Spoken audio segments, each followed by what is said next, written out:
En fait, la vidéo d'avant présentait l'induction, la récurrence et l'induction, et tout ça, c'était pour donner un sens au calcul propositionnel. Donc le calcul propositionnel, on va le formaliser maintenant en utilisant ces outils, et quelque part, c'est assez simple, et on peut se dire que c'est toute une théorie pour définir des choses qui sont assez évidentes. Oui, je l'accorde, mais j'ai besoin de faire les choses proprement pour ensuite la suite de ce cours où on va se mettre à parler de choses plus subtiles. Donc voilà.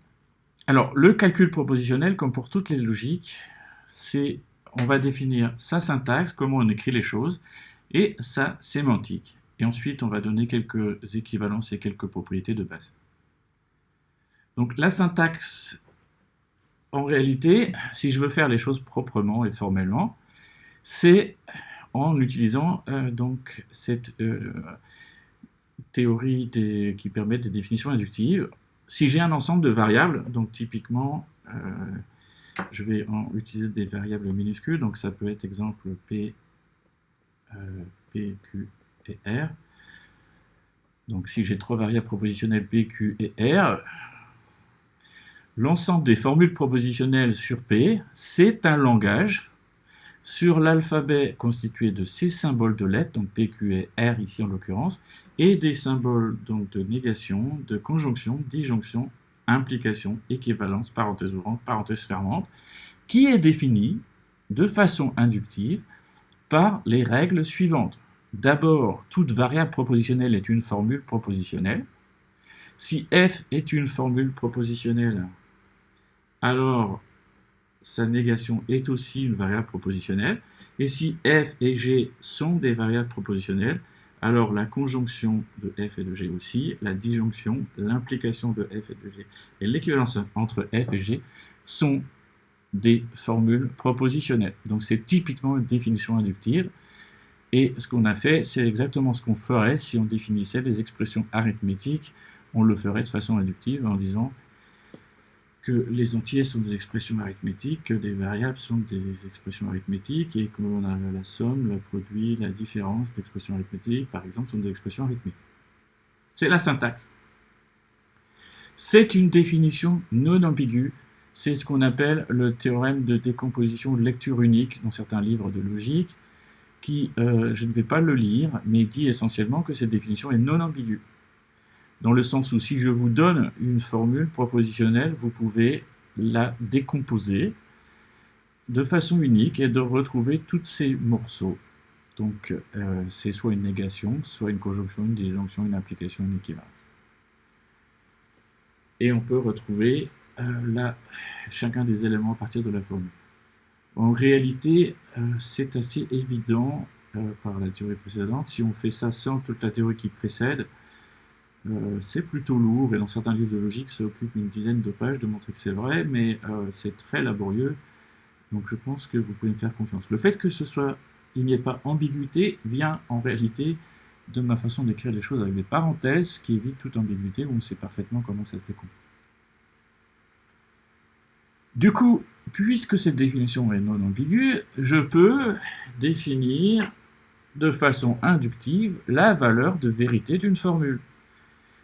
Donc pour ça, il faut que je fixe la valeur des variables. Donc fixer la valeur des variables, ça revient à fixer ce qu'on appelle une valuation, c'est-à-dire une fonction qui, à chaque variable, associe soit vrai, soit faux. Donc pour mon exemple, où j'avais P qui valait petit p, Q et R, ma valuation, V, est quelque chose qui, P associe soit 0, soit 1, donc par exemple 0, la Q associe par exemple 1, qui est R associe par exemple 1.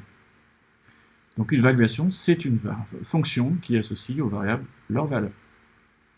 Et donc par la théorie précédente, la possibilité de définir des fonctions inductivement, il y a une unique fonction qui vérifie les conditions suivantes. On interprète chaque variable par sa valeur, donc par la valeur dans sa valuation.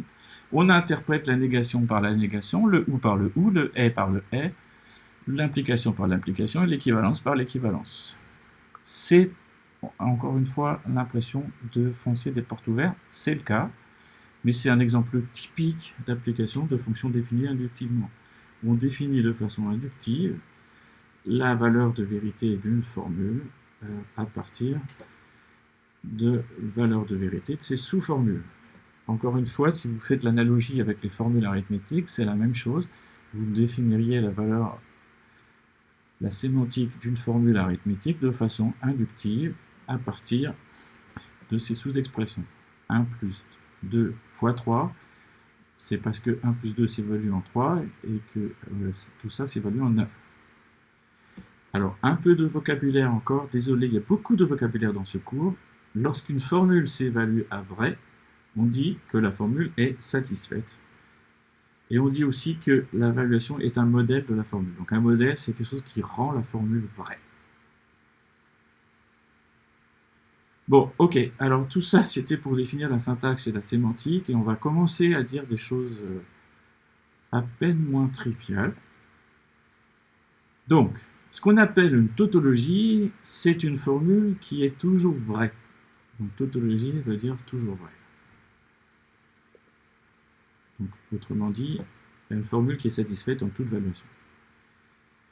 Deux formules sont dites équivalentes si elles s'évaluent en 1 pour exactement les mêmes valuations. Alors on écrit dans ce cas-là ce symbole qui veut dire équivalence. Attention, ce symbole n'est pas un symbole autorisé pour les expressions. Pour les formules propositionnelles, mais c'est un symbole méta, c'est-à-dire c'est quelque chose qui permet de parler de l'équivalence entre une formule F et une formule G. Donc F et G s'écrivent avec les symboles de négation, conjonction, disjonction, etc. Et là on est en train de parler d'un symbole méta. Donc deux exemples assez triviaux. P ou non P est une tautologie, c'est toujours vrai. P et non P sont complètement équivalentes, puisque quand l'un est vrai, l'autre est vrai, et etc. Alors, des équivalences moins triviales, la première, F implique F implique G implique F. En fait, ce ne sont pas des équivalences, mais des tautologies.